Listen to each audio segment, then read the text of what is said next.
Em nome do Pai, e do Filho, e do Espírito Santo. Amém. Inspirai, ó Senhor, as nossas ações e ajudai-nos a realizá-las, para que em vós comece e para vós termine tudo aquilo que fizermos, por Cristo, Senhor nosso. Amém.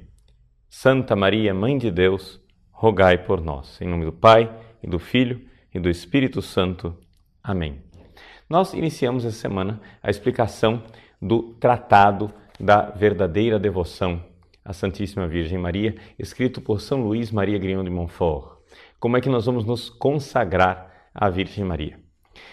Em primeiro lugar, o que é isto? O que é esse tratado? Esse tratado é a escola de santidade que seguiu o Papa João Paulo II. São Paulo II, ele tinha esse livro como livro de cabeceira.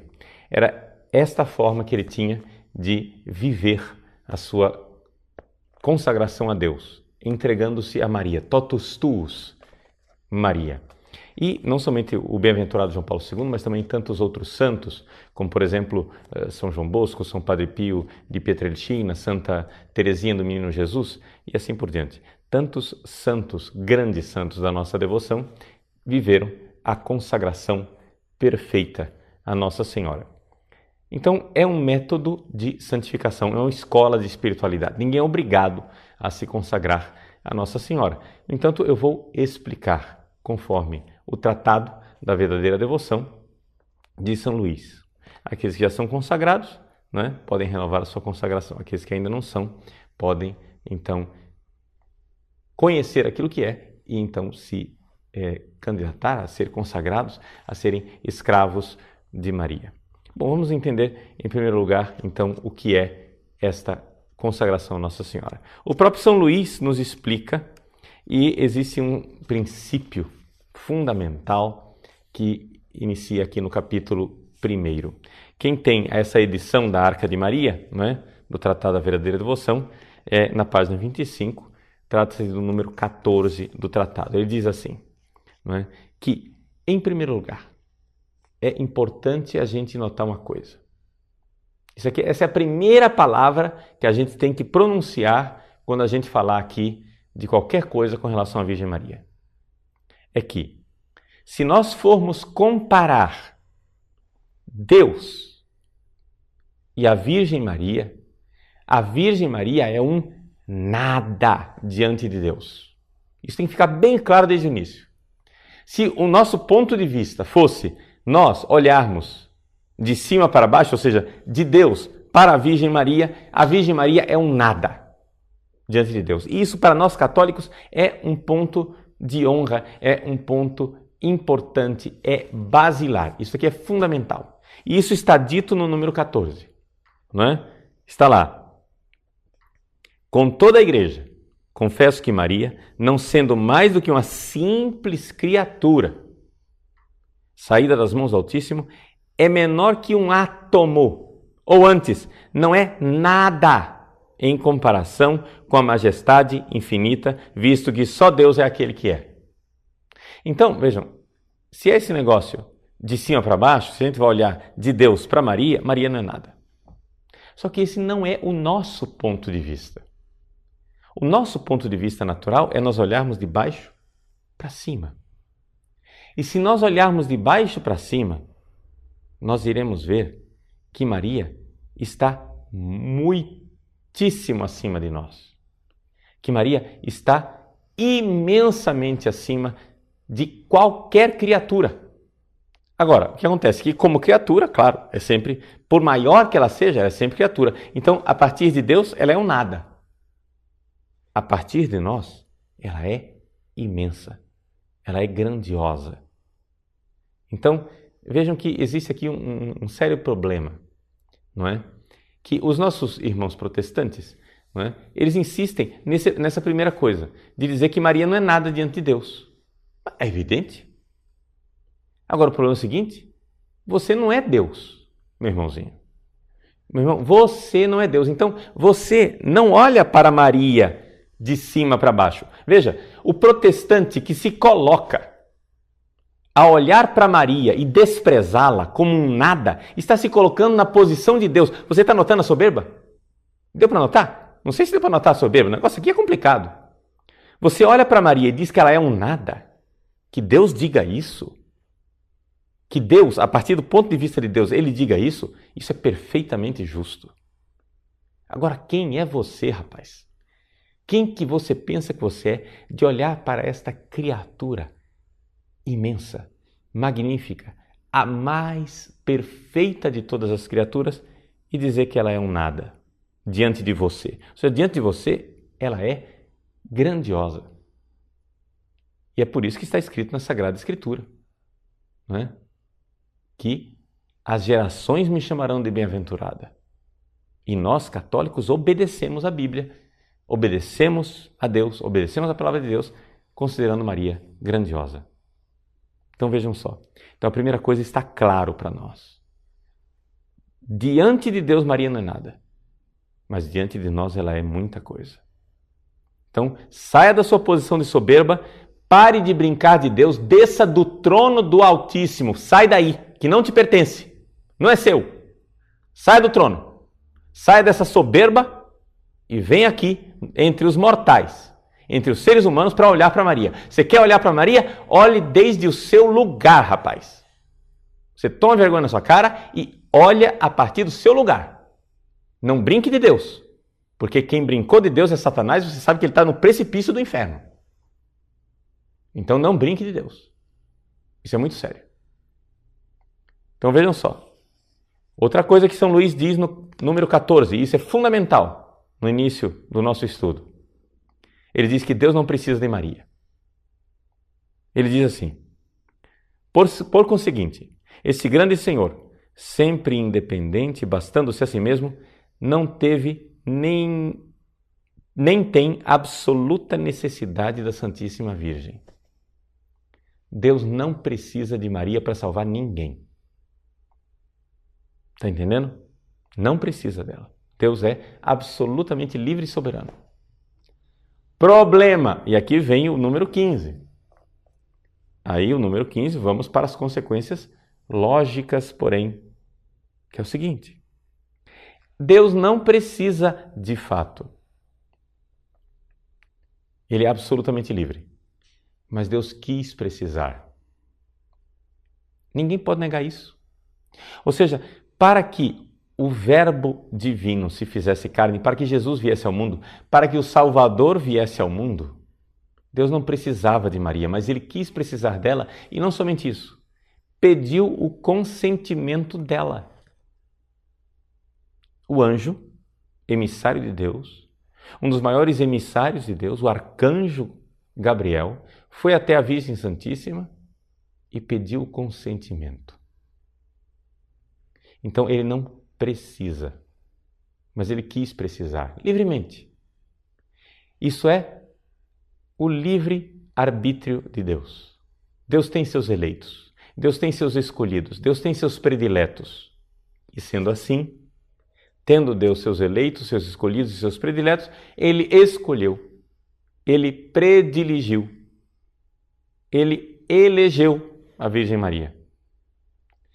E elegendo a Virgem Maria, está feito. E São Luís, então, tira uma consequência lógica disso, que é o seguinte.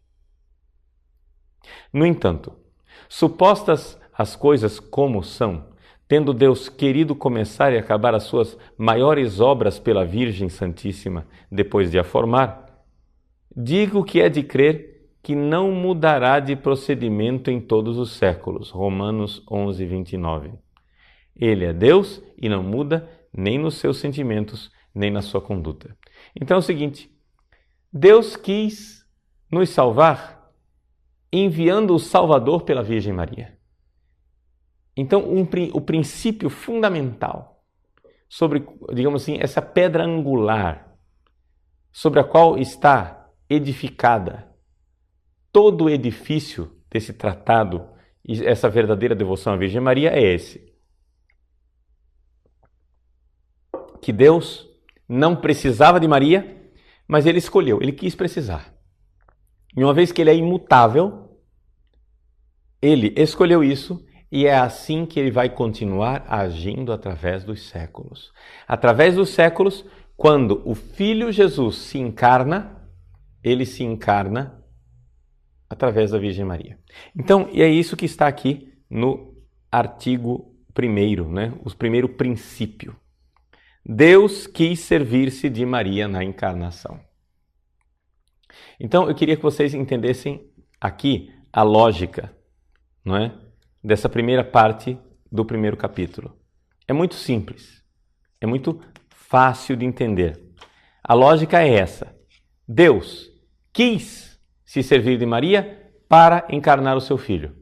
Então, ele continua querendo se servir de Maria para santificar as almas, que é o segundo princípio. Deus quer servir-se de Maria na santificação das almas. Então, é uma coisa e a outra. Vamos tentar explicar isso daqui. O que é salvar uma pessoa?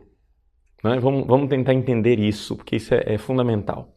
Eu não vou repetir as palavras que estão no tratado, porque é evidente, você pode ler o tratado sempre. Então eu quero aqui acrescentar para dar uma maior compreensão ao tratado.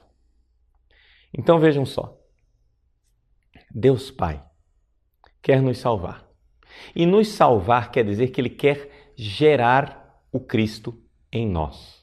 Ou seja, uma pessoa salva, uma pessoa que está santificada, uma pessoa que está na graça de Deus, é uma pessoa que pode dizer juntamente com São Paulo, eu vivo, mas não eu. É Cristo que vive em mim. Ou seja, é o próprio Jesus que vive em mim. Se é assim, veja só, se é dessa forma, é Jesus que deve ser gerado em mim. Os santos vão gerando Jesus em si mesmos, ou seja, eles vão morrendo, é a mortificação, não é? Vivo, mas não eu, o não eu é importante, ou seja, eu vou me mortificando, eu vou desaparecendo e Cristo vai crescendo. Não é? Convém que Cristo cresça e eu diminua, diz São João Batista. Não é? Esse é o princípio de todos os santos. Então, o Cristo vai sendo gerado em mim. De tal forma que, vamos falar uma coisa aqui bem fácil, vamos simplificar as coisas. De tal forma que santidade, salvação das almas, é aquilo que o Padre Zezinho pôs de forma tão simples na sua música, não é? Amar como Jesus amou, falar como Jesus falou, né? Pensar como Jesus pensou, viver como Jesus viveu, sentir o que Jesus sentia, sorrir como Jesus sorria, e assim por diante. Ou seja, os próprios evangélicos protestantes admitem isto. Por exemplo, algumas pessoas da Assembleia de Deus costumam colocar como princípio ético, né, do seu comportamento no dia a dia o seguinte: o que Jesus faria no meu lugar? Né? Ou seja, diante de uma situação concreta, o que é que Jesus faria? Então, se Jesus pensaria assim, eu quero pensar como Jesus pensava. Se Jesus faria assim, eu quero fazer como Jesus faria. Então, os meus pensamentos, as minhas atitudes, as minhas escolhas, as minhas predileções devem ser as escolhas, atitudes e pensamentos e predileções de Jesus. Isso é um santo. Isso é uma pessoa que está no caminho da santidade. É uma pessoa que se deixa, digamos assim, modelar, se deixa configurar ao Cristo. Então, é assim que a gente vai cada vez mais se tornando membro do corpo de Cristo. O corpo de Cristo, até que seja gerado o Cristo total. O Cristo total quer dizer a igreja inteira, corpo de Cristo, onde seremos todos no Cristo. Então, isso é a salvação. Então, veja só, Jesus se encarnou, mas não está terminado aí a obra. É necessário agora gerar o Cristo todo. E este Cristo todo que precisa ser gerado é a igreja. O próprio São Paulo diz isso. Nós somos membros do corpo de Cristo. É aquilo que São Paulo experimentou, basicamente, na conversão dele no caminho de Damasco. Quando ele, pondo cristãos na cadeia, Jesus disse, para lá, rapaz, é a mim que você está colocando na cadeia. Ou seja, Jesus está dizendo a São Paulo, Saulo, Saulo, por que me persegues? Porque uma vez que esses cristãos foram batizados, eles estão colocados no meu corpo, eles são membros do meu corpo e, portanto, está sendo gerado o Cristo neles. É evidente que quanto mais santo eu sou, mais o Cristo está sendo gerado. Isso existe um mais e existe um menos. Os santos, mais santos, como Padre Pio de Pietrelcina, têm uma tal configuração a Cristo que isso aparece até na carne. Não é? Apareceram as chagas de Cristo no corpo dele. Né? Padre Pio é um dos fenômenos mais assim, estonteantes, assim, mais esplendorosos da graça de Deus que Deus nos deu no século XX.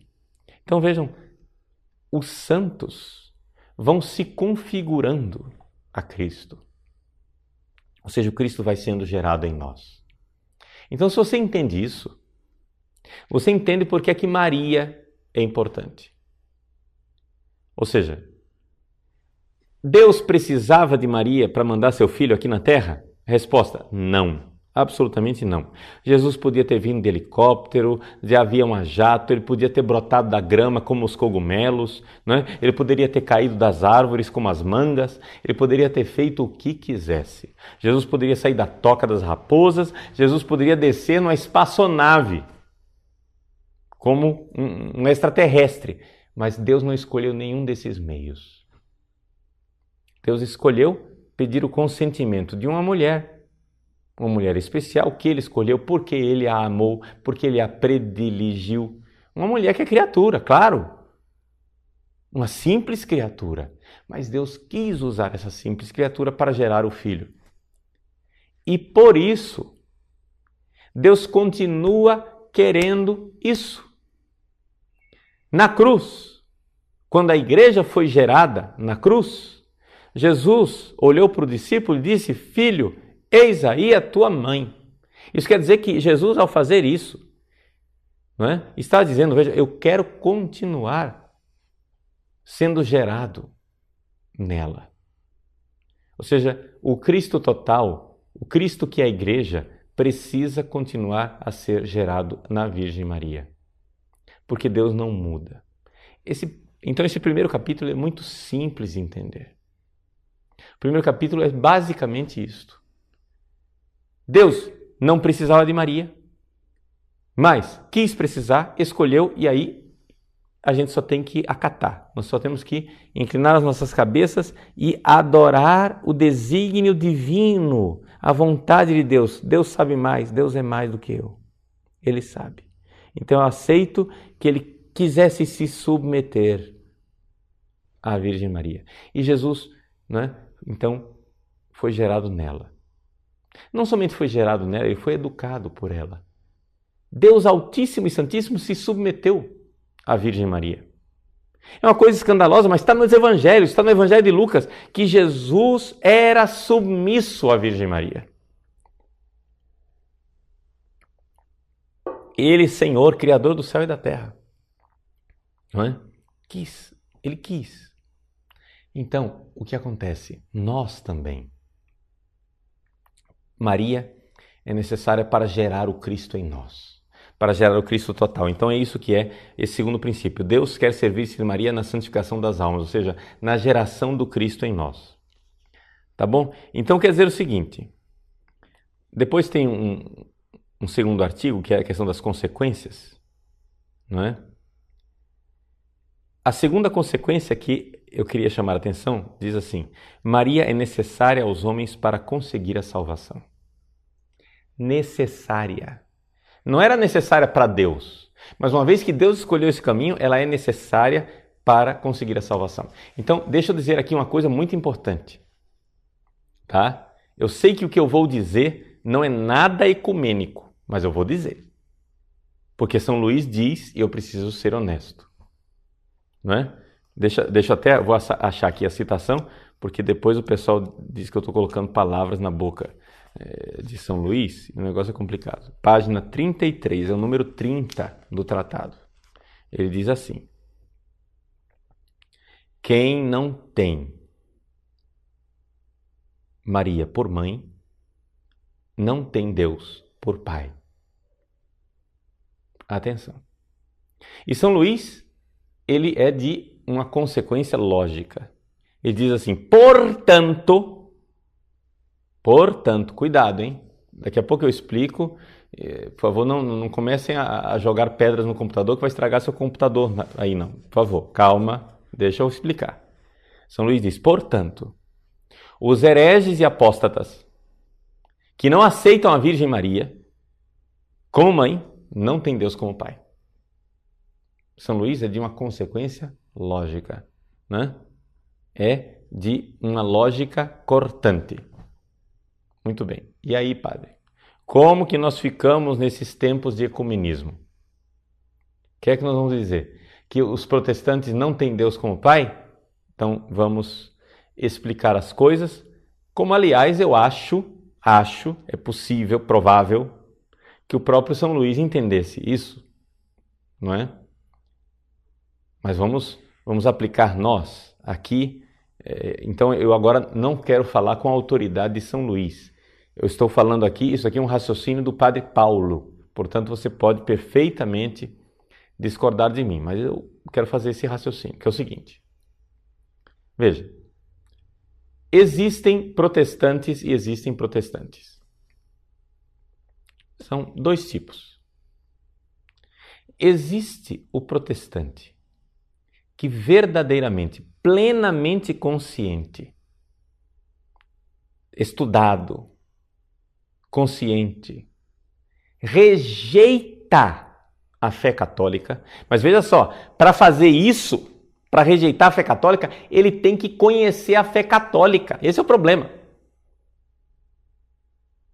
99% dos protestantes que eu conheço não conhecem a fé católica. Entendeu? Então, o que é um apóstata, o que é um herege? É aquele que realmente, conhecendo a fé, nega a fé. Mas esse é o caso da maior parte dos protestantes? Provavelmente não. Eu não sou Deus para julgar os corações, né? Só estou dizendo que provavelmente não. Pelo menos aqui no Brasil, as pessoas que se convertem ao protestantismo, que saem por aí alardeando, dizendo, eu era católico, e agora conheci a verdade, não sei o que dizer tal, você vai investigar, vai ver o quanto eles conheciam a fé católica, eram ignorantes, ou seja, a igreja perdeu muito pouco quando essas criaturas saíram, porque não eram católicos de fato. Então o que acontece? O cara não conhecia a fé católica. Então provavelmente esse sujeito, se ele não for culpado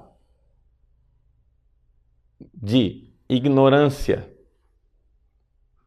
culposa, ou seja, porque negligente, não quis estudar, não foi atrás, etc e tal, isso e aquilo, provavelmente o que aconteceu foi o seguinte, o sujeito apresentaram para ele uma caricatura de igreja católica, apresentaram para ele, disseram assim, olha, estão vendo essa Maria aqui? A Maria é um ídolo, é um falso Deus, é um diabo em forma de mulher, se você se ajoelhar diante dela, você está adorando o diabo. Imediatamente o cara chegou e disse, cruz credo, não quero não, Deus me livre, né? Eu rejeito essa Maria. Claro, mas qualquer um ia rejeitar. Você pinta a Virgem Maria de capeta, qualquer um rejeita. Entendeu o problema? Agora eu pergunto, essa pessoa realmente renunciou à fé católica? Ou ela renunciou a um simulacro, a uma deturpação, renunciou a uma deformação de fé católica, que foi apresentada a ele como sendo a fé católica verdadeira? Então eu me pergunto, eu não sou ninguém para julgar as pessoas, mas eu me pergunto, Deus que conhece os corações, quando for julgar esse sujeito ignorante, que nunca conheceu a fé católica, que quando conheceu a fé católica através da lente distorcida de um protestante, esse sujeito rejeitou a fé católica realmente? Não. Ele rejeitou aquilo que mentirosamente foi apresentado a ele como fé católica. Então, provavelmente, atenção, eu não sou ninguém para julgar os corações, é só uma hipótese. Se esse sujeito não for culpado ele será salvo pelo 8º sacramento. Qual é o 8º sacramento? Porque aí são 7, não tem 8, tem o 8º sacramento, que é o sacramento que provavelmente salva mais gente no mundo. É o sacramento da santa ignorância. Ou seja, o sujeito que ignora a verdade e que, ignorando a verdade, vai ser salvo porque nunca conheceu a verdade, porque não era culpado. Ou seja, chama-se ignorância invencível. Mas cuidado, e atenção, não estou dizendo que toda ignorância desculpa, não. Eu estou dizendo que a ignorância invencível desculpa. Tá? Eu sei disso porque eu fiz mestrado em Direito Canônico e a minha tese de mestrado foi sobre a ignorância, a imputabilidade da ignorância. Né? E existe ignorância invencível. Então veja só, diante disso, essas centenas de brasileiros que diariamente passam para igrejas evangélicas protestantes rejeitando a fé católica, serão condenados por Deus ao fogo do inferno por terem rejeitado a igreja verdadeira? Sinceramente, gente, eu não consigo dizer que vão ser. Mas isso é minha opinião, você não precisa concordar comigo. Mas eu não consigo achar que essas pessoas vão ser condenadas para o inferno pelo simples fato de que aquilo que elas estão rejeitando não é a igreja verdadeira. É o boneco, é o simulacro, é o espantalho criado pela ignorância de pregadores protestantes que criam uma falsa igreja católica porque fica mais fácil de derrotá-la. Entende? Ou seja, a igreja católica para essas pessoas não é esse edifício majestoso, essa catedral maravilhosa de 2000 anos. Não. Para eles, a igreja católica é uma cabana feita de dominós, que você faz assim, ó, e cai no chão. Entendeu? Então é evidente que é fácil mostrar a falsidade da igreja católica desse jeito. Você cria um boneco de palha e depois toca fogo nele. Você transforma a igreja católica numa caricatura. Então o que é a igreja de 2000 anos? A igreja com esses gigantes que são os santos. A igreja cheia de doutores. A igreja cheia de sábios. A igreja cheia de padres da igreja. A igreja cheia de místicos. A igreja cheia de dons espirituais. O que é essa igreja para essas pessoas? Para eles, essa grande catedral de 2000 anos de sabedoria é essa meia ideia patife, ridícula, essa meia ideia que apresentam a eles como um fantoche e diz, essa é a igreja católica, pá, tá vendo? Eu derrubo ela com um soco, pum, e o boneco cai no chão. Entende?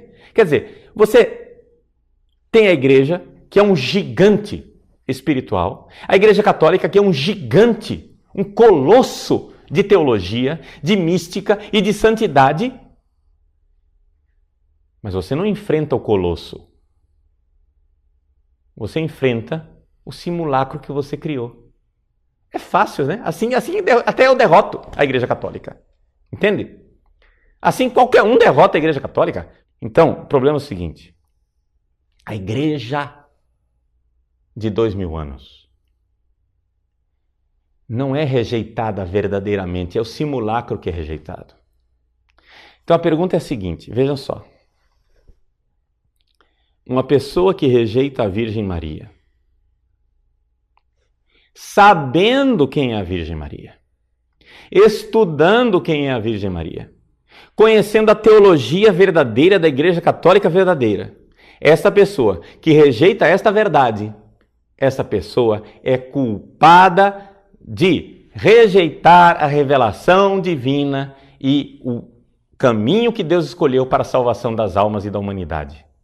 Esta pessoa que rejeita Maria como mãe, esta pessoa não tem Deus como pai, esta pessoa não será salva porque esta pessoa rejeitou a verdade. É isso que São Luís está dizendo. A pergunta é, isso cabe para a maior parte dos nossos protestantes? Sinceramente, acho que não. Acho que eles não chegaram a tanto. Entende? Eu acho que eles não chegaram a entender minimamente quem é a Virgem Maria. Então, é evidente. Eles estão rejeitando uma caricatura da Virgem Maria. Que Deus tenha misericórdia deles e os salve pela santa ignorância. Entendeu? Pela ignorância invencível na qual eles estão acorrentados.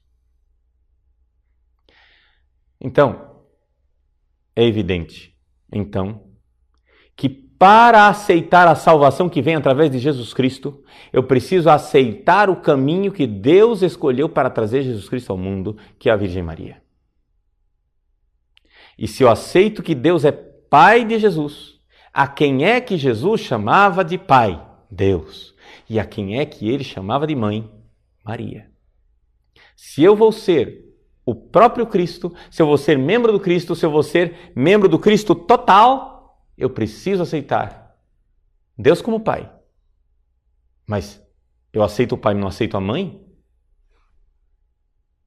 Então eu rejeitei tudo. Entende? Se eu aceito meu pai, mas não aceito a minha mãe, existe uma coisa abnorme. E como São Luís diz no próprio tratado, é monstruoso você aceitar que uma pessoa nasceu só a cabeça de uma mulher, mas o corpo não. É isso que os protestantes tentam fazer. Que Jesus nasceu da Virgem Maria, eles aceitam. Mas o corpo que é a igreja, eles não aceitam. Entendeu? Então, onde é que fica? Mulher, eis aí teu filho. Onde é que fica? Porém, inimizade entre a tua descendência e a descendência da mulher. Onde é que fica o fato de que a mulher do Apocalipse foge para o deserto e os outros filhos da mulher continuam travando um combate? O filho que ela estava grávida foi arrebatado e levado para o céu, mas os outros filhos da mulher continuam combatendo no deserto. Onde é que fica? Tudo isso é Bíblia. Mas é como sempre, né? Muito fácil ser protestante quando você escolhe os versículos que são importantes e os outros você disfarça varrendo para debaixo do tapete.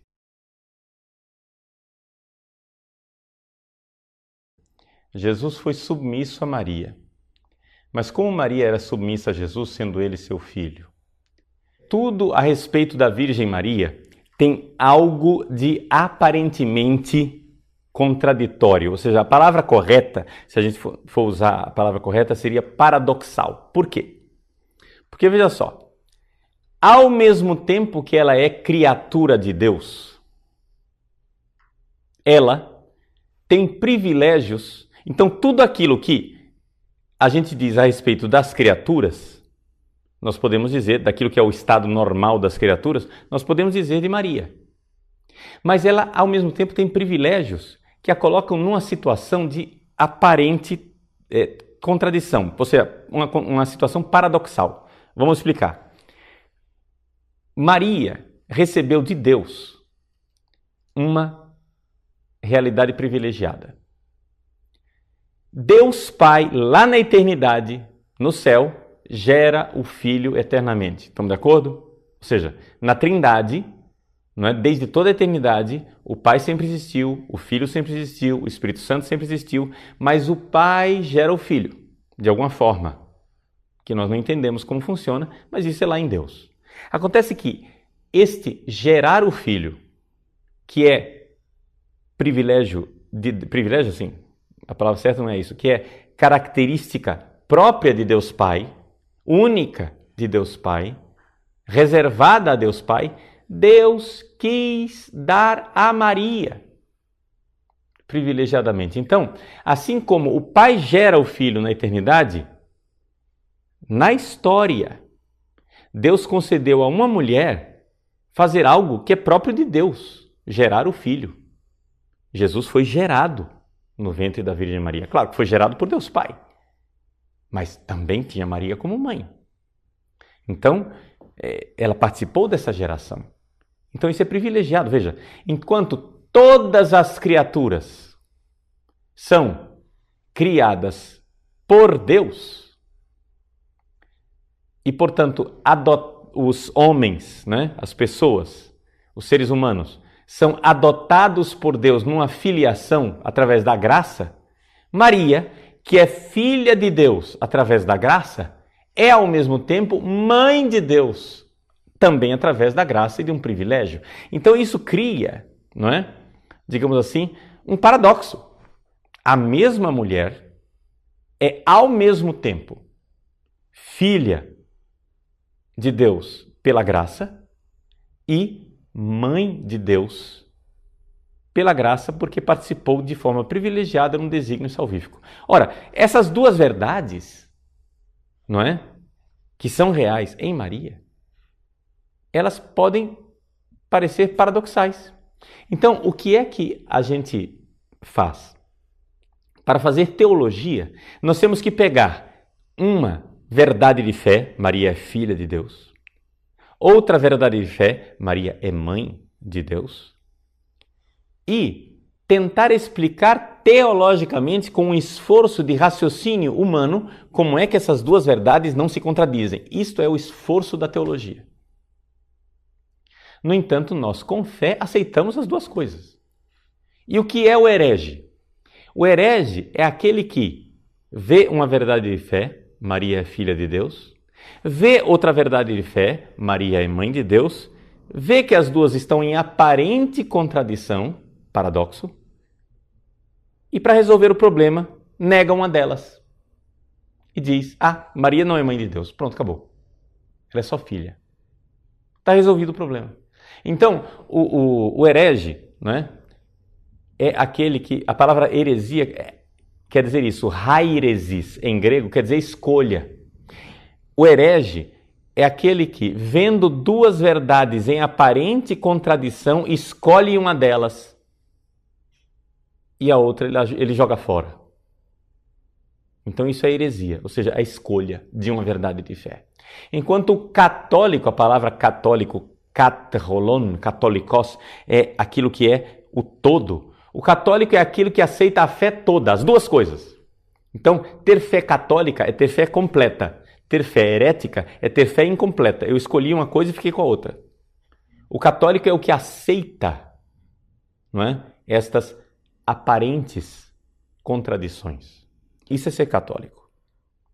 Então, é muito importante você perceber isso, que Maria, enquanto mãe de Jesus, recebeu o privilégio de educá-lo. O Evangelho de Lucas nos diz, Jesus era submisso a ela. Mas, ao mesmo tempo, ela precisava ser discípula do seu filho e ser submissa a ele. Então, São Luís, no tratado, resolve esta tensão, esta aparente contradição que dilacera essas duas verdades da seguinte maneira. Ele diz assim: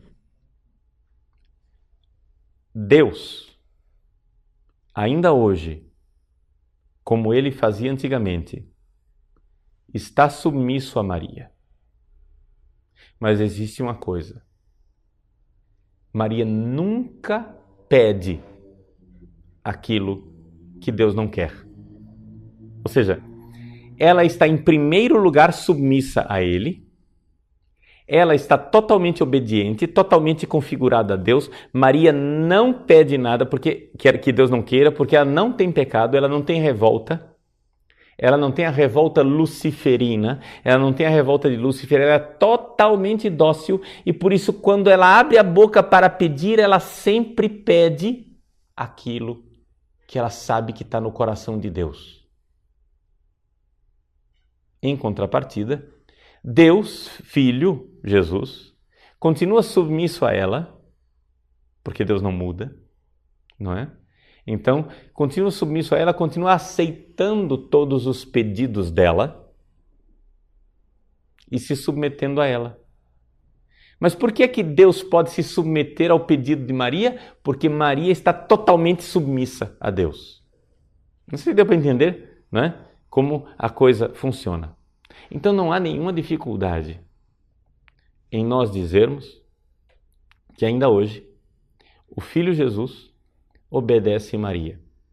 Porque antes disso, Maria é totalmente obediente aos desígnios de Deus. Então, já que ela é totalmente obediente aos desígnios de Deus, ela jamais pedirá algo que Deus não queira. Então, por isso, é muito fácil que Jesus lhe seja submisso. É muito simples que Jesus seja dócil a ela. Não é?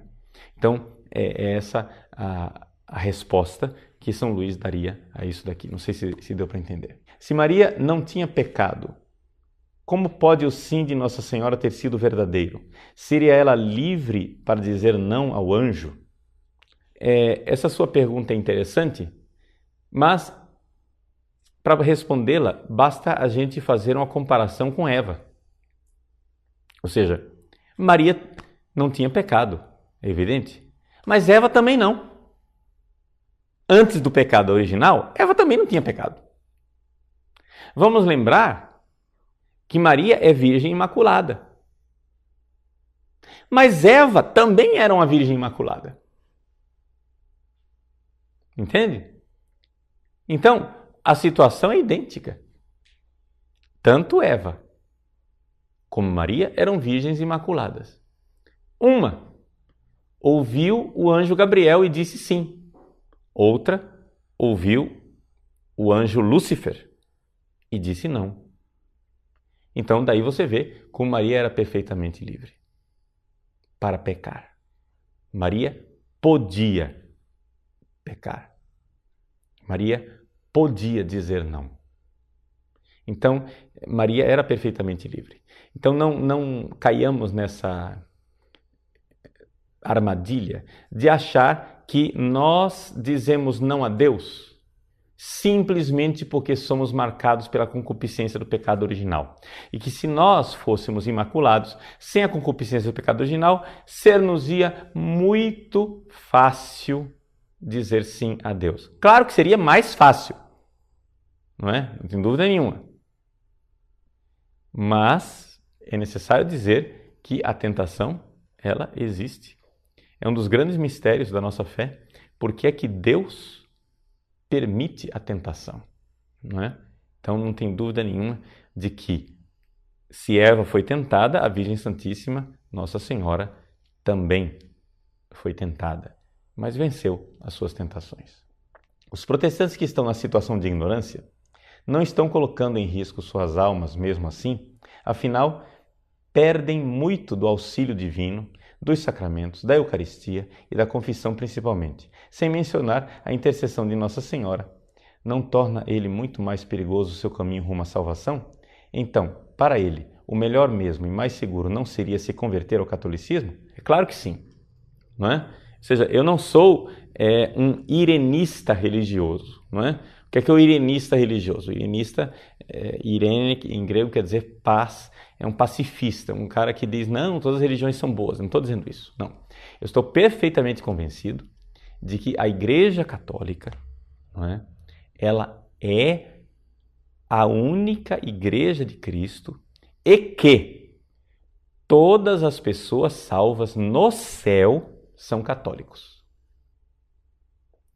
Não quer dizer, porém, atenção, que todas as pessoas salvas no céu, durante o seu estado de vida aqui na Terra, pertenceram aos quadros visíveis da Igreja Católica. Por quê? Porque eu não posso deixar de admitir a hipótese, não é, de que Deus possa propor o Evangelho às pessoas na hora da morte, por um caminho que nós não conhecemos, por um caminho que nos é desconhecido, mas que nós podemos colocá-lo como analogia ao caminho do bom ladrão, como analogia à pregação de Jesus aos mortos, aos justos, não é?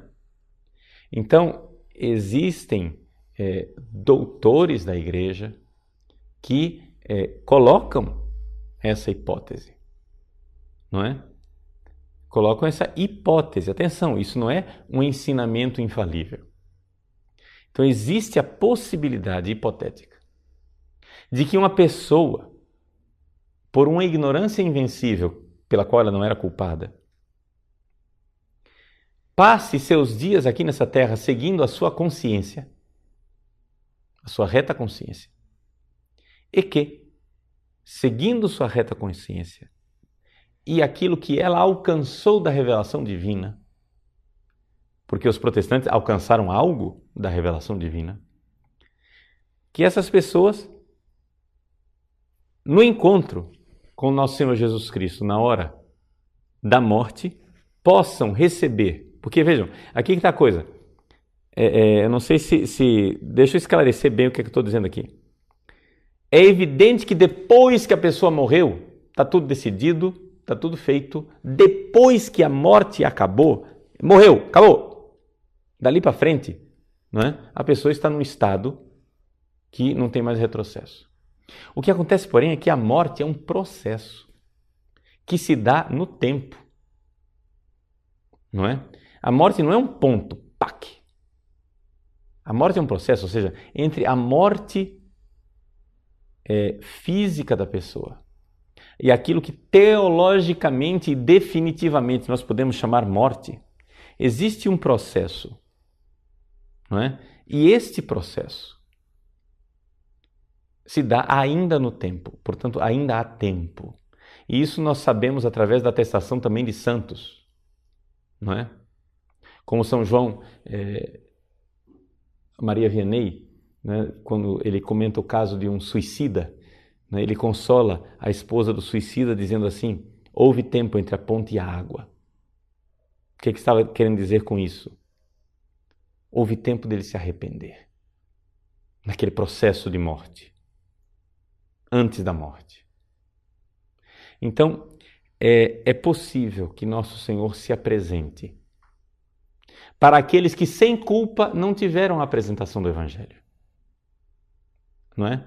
Uma pessoa que nasceu no ambiente protestante, que nunca teve a apresentação do Evangelho, vamos supor uma hipótese aqui, nunca teve a apresentação do Evangelho e sempre recebeu uma caricatura de Igreja Católica. Essa pessoa, na hora da morte, ponhamos a hipótese, não é? Que já que ela viveu sem culpa, que Deus apresente para ela o Evangelho da sua igreja, que Maria se apresente para ela na hora da morte. E então a pessoa vê a verdade. Na hora da morte, essa pessoa, nesse processo de morte, pode, hipoteticamente, dizer sim àquilo que ela disse não durante toda a vida. Hipoteticamente. Mas isso é só uma hipótese. É evidente que esse não é o caminho seguro. Né, Paulo? Você tem razão. Você tem perfeita razão quando você diz que o caminho seguro, não é? Digamos assim, o caminho asfaltado, mapeado, iluminado, com os recursos dos sacramentos, o auxílio dos santos, dos anjos, etc. e tal, é a Igreja Católica. Não tem dúvida nenhuma. Não é? E, nesse sentido, o documento Dominus Jesus, ele é exemplar. O documento Dominus Jesus, né, a Declaração Dominus Jesus, assinada pelo cardeal Ratzinger, nos fala claramente, não é? Que só existe salvação em Jesus Cristo. E que, portanto, só existe salvação no corpo de Cristo. E o corpo de Cristo chama-se Igreja Católica. Agora, os evangélicos protestantes, de alguma forma, participam de forma incompleta da Igreja Católica. E isso qualquer um admite. Por quê? Porque uma vez que eles foram batizados, eles fazem parte do corpo de Cristo, de alguma forma, não estão em perfeita comunhão. Aí vem o julgamento que cabe a Deus, e não a mim e não a você, se esta falta de perfeita comunhão é culposa ou não. Porque se ela é devida à ignorância invencível, ela não é culposa. Mas nós estamos aqui lidando com hipótese, porque nós não vamos... Que pessoas que nós vamos julgar? Nós não somos Deus para julgar as pessoas concretas, né? Então, a gente não sabe o estado da alma de cada pessoa. Nós não temos acesso ao coração da pessoa. E a partir do coração que é porque Deus vai julgar. Não é? Então, é evidente que então nós católicos, por caridade, devemos nos esforçar para trazer essas pessoas à plena comunhão com a igreja. E qual é o método? Não é?